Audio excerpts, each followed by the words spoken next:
Yes yes sir. चलिए, once again good morning everybody. थोड़ा थोड़ा सा नेटवर्क के इशू के चलते हमको दिक्कत हो गया था, जिस कारण से हम कनेक्ट नहीं हो पा रहे थे टाइम से। तो यस सर। तो हम लोग बात कर रहे थे सर कि मैं बात कर रहा था कि रिजेक्शन क्यों आता है। तो रिजेक्शन क्यों आता है इस पे मैं बात कर रहा था। थोड़ा सा मैं वीडियो ऑफ कर ले रहा हूँ सर, क्योंकि नेटवर्क बहुत दिक्कत हो रही है हमको यहाँ पे। तो हाँ, तो मैं ये बात कर रहा था कि रिजेक्शन क्यों आता है, जिसका एक रीज़न मैंने आप लोगों के सामने रखा कि हम लोगों के गलत लिस्ट के सिलेक्शन के चलते हम लोगों को ज़्यादा रिजेक्शन फेस करना पड़ता है। तो अगर हम लोग सिलेक्शन सही कर लें, और जो मैंने कहा कि आपको जितने भी डाउट्स हैं आप उस डाउट्स को पहले आउट कीजिए, क्योंकि हम लोग अपने करीबी लोगों को इसीलिए ना नहीं बताते हैं कि पहले हम कुछ कर लें, लेकिन हमें अपने करीबी लोगों को जिसके साथ हमारा संबंध पहले से अच्छा है, हम वैसे लोगों का चुनाव पहले करें। और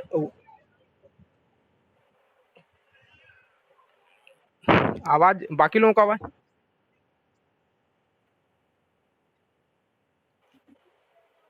चलिए चलिए, बिल्कुल बिल्कुल। तो अब अब मैं जो दूसरे पॉइंट पे बात कर रहा था, जो दूसरा पॉइंट है रिजेक्शन के आने का, वो दूसरा पॉइंट को थोड़ा सा हम लोगों को डीपली समझना होगा। और सबसे पहला चीज जो है रिजेक्शन आने का, मेरे हिसाब से वो है सर हमारा इंटेंशन, हमारी नीयत। हम सामने वाले व्यक्ति को किस नीयत से फोन कर रहे हैं। हम लोग अक्सर ये सोच के किसी को फोन करते हैं कि इसको तो किसइयों समझाइए देंगे, इसको तो किसी भी तरह से पकड़ के जबरदस्ती ज्वाइन कराइए देंगे, या ये बंदा अगर मेरे साथ आ गया तब तो एकदम सर कमाल हो जाएगा। यानी कि आप उसको यूज करने की बात सोच रहे हैं, आपकी नीयत यही है कि हम इसको यूज करें। और अगर आप इस नीयत के साथ किसी को फोन कीजिएगा ना फ्रेंड, तो एक चीज, ये मेरा अपना फीलिंग्स है कि फोन पे हम लोगों को भले किसी का चेहरा नहीं दिखाई पड़ता है, लेकिन उसकी नीयत का जो पता है ना, सामने वाले बंदे को चल जाता है कि ये किस नीयत से मेरे पास फोन किया है। ये मुझे ऐसा महसूस होता है, हो सकता है आप लोगों को महसूस होता हो या नहीं होता हो। आप अगर रियली में ये सोच के उस व्यक्ति को फोन कीजिएगा कि यस, इस व्यक्ति को मैं अपने साथ रखूंगा और मैं करोड़पति बनूंगा और इसे भी मैं बनाऊंगा, अगर आपका ये इंटेंशन रहेगा ना, इस इंटेंशन के साथ अगर आप फोन कीजिएगा, तो मुझे लगता है सर कि वो बातों को आपको जरूर अहमियत देगा और जरूर समझेगा। तो यहाँ पे हमें अपने इंटेंशन पे थोड़ा सा काम करना होगा। और अक्सर ये सोच के साथ हम अपने किसी करीबी व्यक्ति के पास ही जा सकते हैं। हम किसी अननोन पर्सन को, या हमारा एक स्ट्रेंजर फ्रेंड है, उस व्यक्ति के पास हम इस सोच के साथ नहीं जा सकते हैं।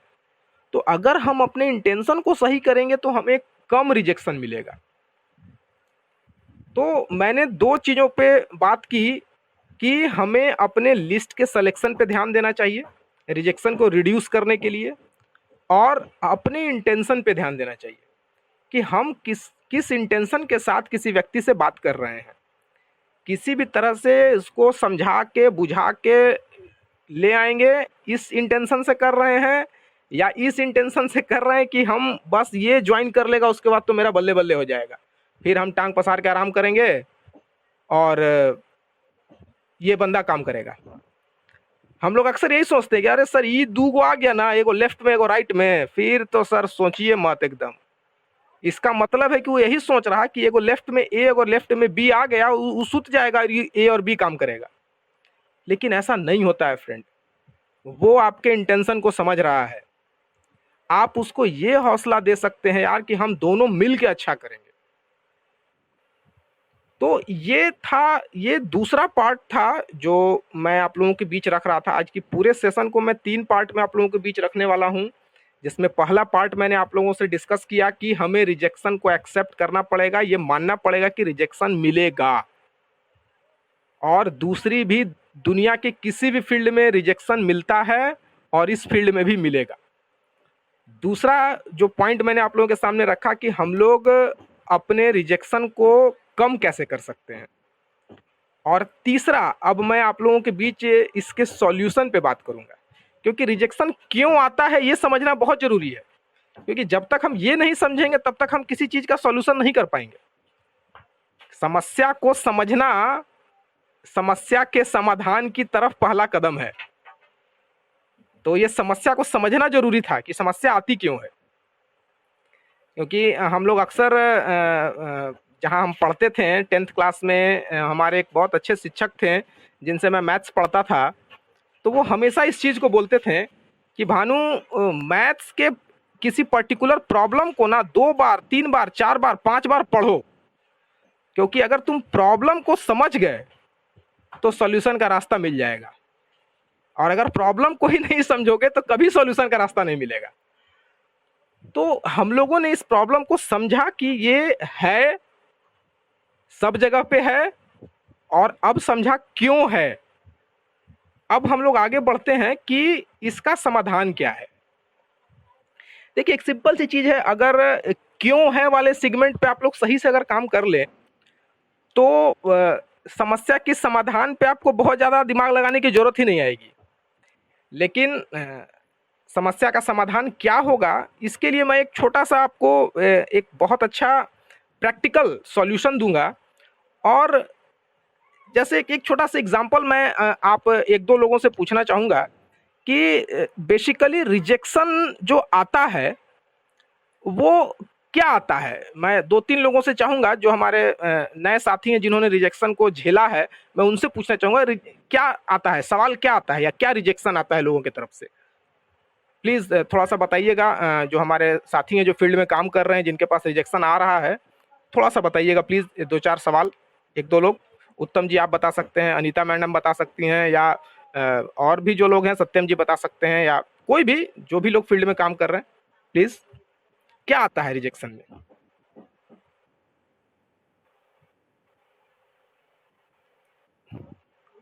या हमारे मेंटर भी कोई बता सकते हैं जो फील्ड में वो ज़्यादा बिल्कुल। जी मैम, जी मैम, बिल्कुल।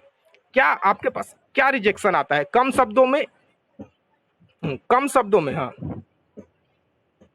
बिल्कुल, बिल्कुल, बिल्कुल।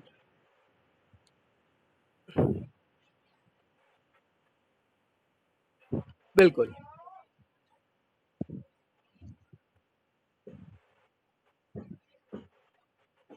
बिल्कुल, एकदम सही। ये एक रिजेक्शन आता है अपने आप। चलिए, बहुत बहुत बढ़िया, बहुत बढ़िया अनीता मैम, मैं आपका ये सवाल रख रहा हूँ अपने पास, और मैं एक दो लोगों से चाहूंगा जल्दी जल्दी बता दें, फिर मैं सब पे एक साथ कॉमनली बात करूंगा। इसको मैंने लिख लिया अनीता मैम के बातों को। अपने लोगों से रिजेक्शन आता है, और कोई? बिल्कुल, बिल्कुल सर।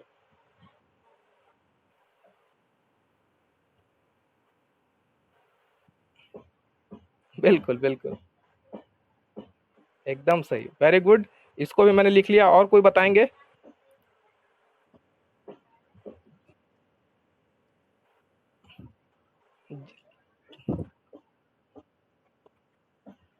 बिल्कुल, बहुत सही, बहुत सही। मैं इसमें सक्सेस हो पाऊंगा या नहीं? मैं का मतलब वो अपने विषय में सोचते हैं या आपके विषय में सोचते हैं?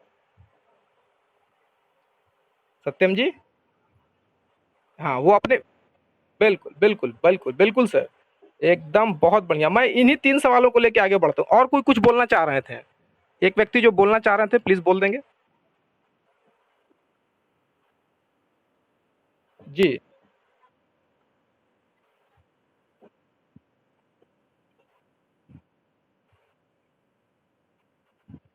बिल्कुल, बिल्कुल, बिल्कुल।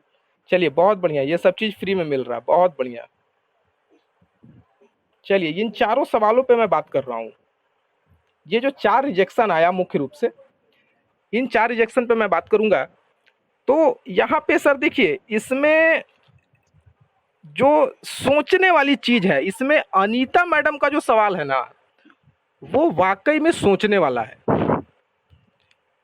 बाकी जो सवाल है ना वो ऑब्जेक्शन है। ऑब्जेक्शन का मतलब है कि मतलब नहीं करने का एक बहाना है।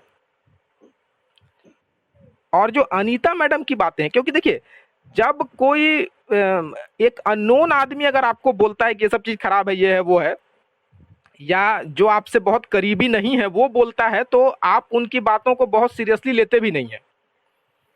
लेकिन जब कोई अपना आदमी, अपना करीबी इंसान, अपने पापा, अपने हस्बैंड, अपने बड़े भैया अगर इस तरीके की बात करते हैं, तो ये थोड़ा सा हमारे लिए चिंता का विषय होता है। हम उस पर ज़्यादा सोचने लगते हैं।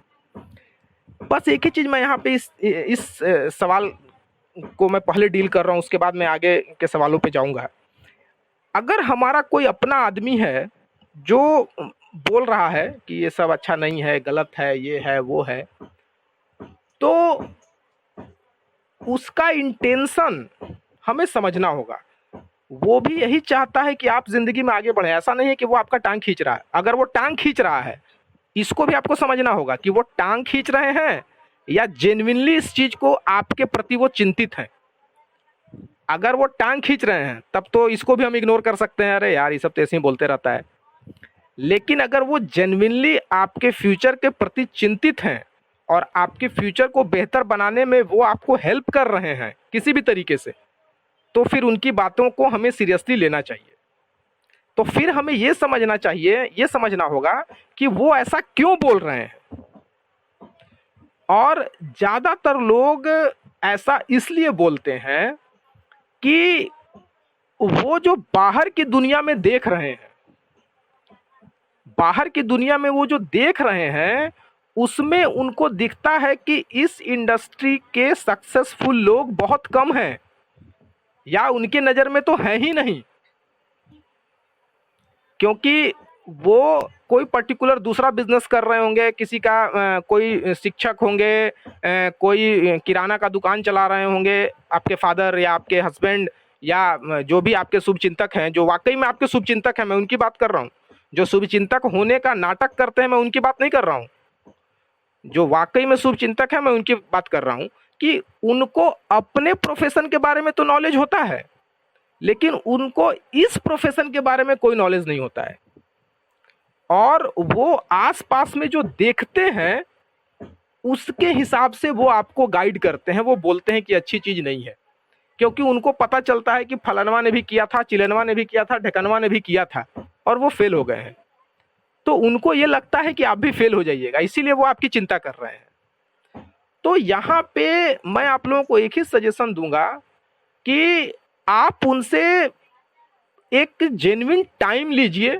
जेन्युइन टाइम लीजिए कि पापा या भैया या आपके हस्बैंड हैं तो हस्बैंड, उनसे बात कीजिए और बोलिए कि बिल्कुल आपकी चिंता एकदम वाजिब है। आप पापा जी, आप अगर चिंता कर रहे हैं, भैया अगर आप इस विषय में सोच रहे हैं, मेरे भविष्य के विषय में, तो आपकी चिंता बिल्कुल सही है। और मैं अभी इस बिज़नेस को सीख रहा हूँ, और सीखते सीखते आप मुझे 1 साल का समय दीजिए, और इस 1 साल में मैं यहाँ से एक सर्टेन लेवल पे पहुँच के दिखाऊंगा। जो भी आपका वो सर्टेन लेवल हो सकता है जो आप अपने लिए डिसाइड करें। लेकिन इस चीज़ को ध्यान रखिएगा सर कि सीखते सीखते, क्योंकि आप इस बिज़नेस को सीखेंगे, अभी आप इस बिज़नेस के एक्सपर्ट नहीं हैं। इस बिज़नेस का करियर मिनिमम 3 to 5 ईयर्स का होता है फ्रेंड। मिनिमम 3 से 5 साल का करियर है यहाँ पे। लेकिन दुर्भाग्य की बात यह है कि इस बिजनेस को 90% लोग 3 महीने के अंदर क्विट कर देते हैं। और वही 90% लोग जो बिना सीखे हुए इस बिजनेस को क्विट कर देते हैं, वो आज मार्केट में इतना नेगेटिविटी फैला दिए हैं कि हमारे तमाम शुभचिंतक जो हैं वो हमारे भविष्य को लेकर चिंतित हो जाते हैं। तो आपको अपने जो वाकई में शुभचिंतक लोग हैं उनसे बात करनी है कि मैं इसको सीख रहा हूं, और सीखते हुए मैं एक सर्टेन लेवल तक विद इन ए ईयर यहाँ पे पहुँच के दिखाऊंगा आपको। मुझे थोड़ा सा वक्त दीजिए, मुझे सीखने दीजिए, क्योंकि यहाँ पे आप बहुत सारा नया नया स्किल सीखेंगे। आप यहाँ पे अपना लाइफ स्किल सीखेंगे, आप यहाँ पे अपना प्रोफेशनल स्किल सीखेंगे, आप यहाँ पे बहुत सारा ऐसा स्किल सीखेंगे जिसकी ज़रूरत आपको ज़िंदगी के हर प्लेटफॉर्म पे पड़ेगी। तो उनसे एक जेन्युइन टाइम जरूर लें और उसके लिए मेहनत करें दिल से, जैसे आपका मेंटर आपको बता रहे हैं उस तरीके से। तो ये अब मैं आगे आता हूँ, जो बातें इन्होंने की हैं, जो बोल रहे हैं कि लोग बोलते हैं कि झोल झाल है, मैं इसमें सफल हो पाऊंगा या नहीं, या फिर जैसा कि सतीश सर ने कहा कि लोग बोलते हैं फ्री में मिल जाता है। देखिए सर, इन सभी ऑब्जेक्शंस का एक रेडीमेड सॉल्यूशन मैं आप लोगों को बताना चाहूँगा, और वो सॉल्यूशन क्या है, उस सॉल्यूशन को हमारे तमाम मेंटर्स जानते भी हैं और हम लोग यूज़ भी करते हैं, और हम लोग उसको यूज़ करते हैं इसीलिए हमारे मेंटर्स के सामने ऑब्जेक्शन या रिजेक्शन कम आता है। आप लोग भी इस चीज़ को फील करते होंगे कि अक्सर हम लोग बोलते हैं कि आपसे अगर बात नहीं हो रही तो आप अपने मेंटर से बात करवाइए। आप अगर 10 लोगों से खुद से बात कीजिएगा तो हो सकता है उसमें 2 आदमी या 1 आदमी प्रिपेयर होगा, ठीक है मैं प्लान को सुनूंगा। लेकिन अगर आपके मेंटर बात करेंगे तो क्या ये रेशियो वही रहेगा या बढ़ जाएगा? ऑटोमेटिक बढ़ जाएगा। तो क्यों बढ़ जाएगा? वो इसलिए बढ़ता है कि उनकी जो सोच है वो डाउन लाइन वाली नहीं है। उनकी सोच जो है वो इंटरप्रेन्योर वाली है। वो अपने आप को एक स्टार्टअप के मालिक मानते हैं। वो अपने आप को डाउनलाइन नहीं मानते हैं। वो सोचते हैं कि मैंने एक स्टार्टअप किया है स्टार्ट, और मैं उसके लिए जो भी एसेंशियल स्किल उसको मैं सीखूंगा, और उन्होंने बहुत कुछ सीखा है जिसके चलते आज वो रिजेक्शन को हैंडल कर ले रहे हैं। और आप अभी सीखने के क्रम में हैं और इस रिजेक्शन को हैंडल करना आप सीख रहे हैं, सीखिएगा। तो ये जो फॉर्मूला है इसको हम लोग कहते हैं 3 स्टेप फॉर्मूला है, जिसको हम लोग कहते हैं फील, फेल्ट, फाउंड। क्या है ये, मैं थोड़ा सा आप लोगों को बताना चाहूँगा। अगर पेपर पेन लेके आप लोग बैठे हैं तो लिख भी लीजिए। Feel, FEEL, feel, felt, felt FELT, felt, और फाउंड FOUND, फाउंड। क्या है ये फॉर्मूला? देखिए, एक सिंपल सी चीज है कि सामने वाला अगर कोई ऑब्जेक्शन या रिजेक्शन दे रहा है तो आप उससे सबसे पहले सहमत होइए। पहला चीज है कि आपको उससे सहमत होना पड़ेगा। अगर उसने कोई ऑब्जेक्शन दिया, जैसे सपोज दैट कि इसमें सर ने कहा कि मैं सत्यम जी की ही बात लेके चलता हूं कि मैं इसमें सफल हो पाऊंगा या नहीं, और आप उससे तुरंत उलझ गए, यार कैसे आप ऐसे बोलते हैं कि सफल हो पाएंगे कि नहीं, कैसे आप ही को पता है सफल हो पाइएगा, हम सब जानते हैं सफल हो जाइएगा, आइए ना चुपचाप। ये गलत अप्रोच है हमारा। हमें रिएक्ट नहीं करना है फ्रेंड, हमें रिस्पॉन्ड करना है। हमें रिएक्ट नहीं करना है, हमें रिस्पॉन्ड करना है। रिएक्ट करना और रिस्पॉन्ड करना में बहुत अंतर है फ्रेंड। रिएक्ट आदमी बिना सोचे समझे करता है, लेकिन रिस्पॉन्ड आदमी सोच समझ के विचार करके करता है।